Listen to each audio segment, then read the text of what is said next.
Hey traders, Nick Shaheen here, looking at Square. They reported earnings, and the reaction was not very good from Wall Street.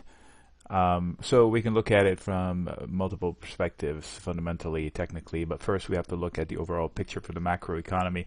And still, I favor the upside, meaning the fundamentals are strong. However, the price action has been less than ideal overall.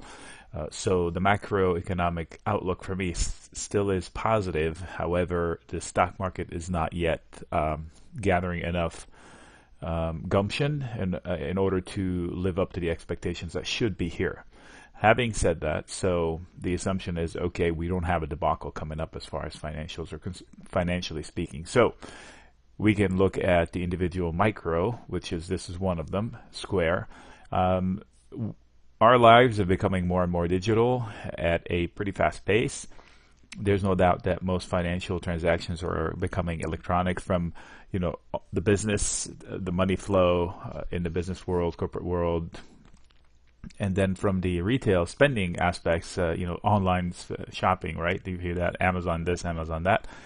Everybody trying to keep up with Amazon, so everything's going electronic. So the transactors, the whole space is exciting, and this is probably one of the more exciting ones.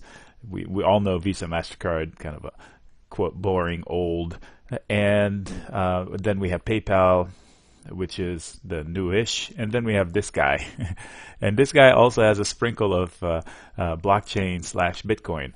So buzzwords, right? So fundamentally speaking, the quarter was not that bad. I believe they beat. They were in line on bottom line on earnings. And they beat the top line, which is pretty good. The more important part to me for a growth company. They also, I think, guidance was fine. There was an issue with guidance. I think they did not upgrade metrics of user metrics, which probably raised some concerns there. But and then they addressed the Bitcoin thing. They're basically saying, okay, so it's not a big money maker right now, but we're in the right place at the right time. First of all, they're in the transactor space when we're moving into electronic transactions, and Bitcoin / blockchain, the whole crypto world, they're in it too. So if that's the way to go, they're already in it. That's the basic idea here, that they're trying to situate themselves for the future. So fundamentally, they're not cheap. Given I can buy great companies like Visa or MasterCard, I mentioned that, for great valuations compared to this guy. But it's a different, one, you give them benefit of the doubt, they're new, so you don't look at profitability the same way. So it's not fair to compare apples to apples there. Nevertheless, investors are not happy about it this morning. But so now we look at it technically speaking. Now, this is before the market opens, so we haven't had the chance to post it on the chart here. So, but we know the price is going to be severely down. I don't like to see lower highs, first of all, but it's good that we see higher lows. Okay, so now we're coming to a pinpoint. So energy is gathering, and something has got to give around here. So we either break the trend line this way, or we break support. So as long as this 45-ish area holds, got tested here, got tested here. Why do I pick this? Because it's a pivot point. So you can call it resistance here, then breakout here. Sorry about this. Breakout. Got tested hard, got tested again, and is getting tested again from lower highs. So is this floorboard going to hold for a springboard effect, or is it going to break and we're going to go into the basement?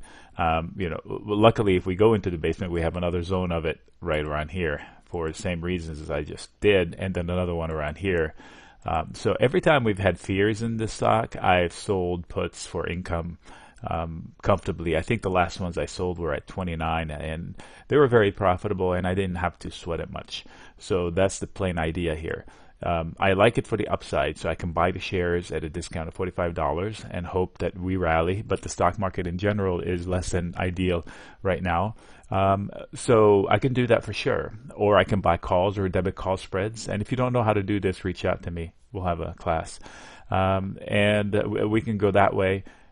less money at stake, higher percentage as far as profits if we guess right. The only difference is that when I buy the shares, it's an asset and I can hold it.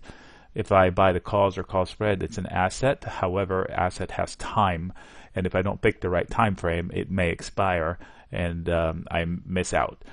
When I sell the puts or put spread, when I sell the puts, I only do it if I'm willing to own the shares and able to own the shares. Because if price falls through it, if I sell the 32, I'm just making it up, and price falls through 32 to 30, I am forced to buy it I committed to buy it at 32, and I'm on the hook for $2. So better than buying it here and be down $15. So that's the idea of, okay, if I want to get into the stock, but I want to create a little buffer, I can sell puts in it. Or if I don't want to own it, I'll sell a put spread. This way my maximum loss, if it goes to 0, is finite, and I know what it is. All right, so technically speaking, less than ideal that it's coming back to 45, but if I'm optimistic, I'll say, okay, we're solidifying a solid floor. Like here, tested, and then now it became a floor way up. So hopefully this happens here. If not, I have several levels to hold to fall back on. All right, this is the general idea of this this company. I don't like that it's tied to Bitcoin, so now I have to watch out for Bitcoin price action because it is somewhat tied to it. Luckily, the Bitcoin seemed to have found some sort of a resting zone here, so we can I should not expect a lot of pressure from this perspective. All right, Nick signing out. If you have any questions, reach out to me. Sellspreads@gmail.com, probably the easiest way, sellspreads@gmail.com. Nick signing out.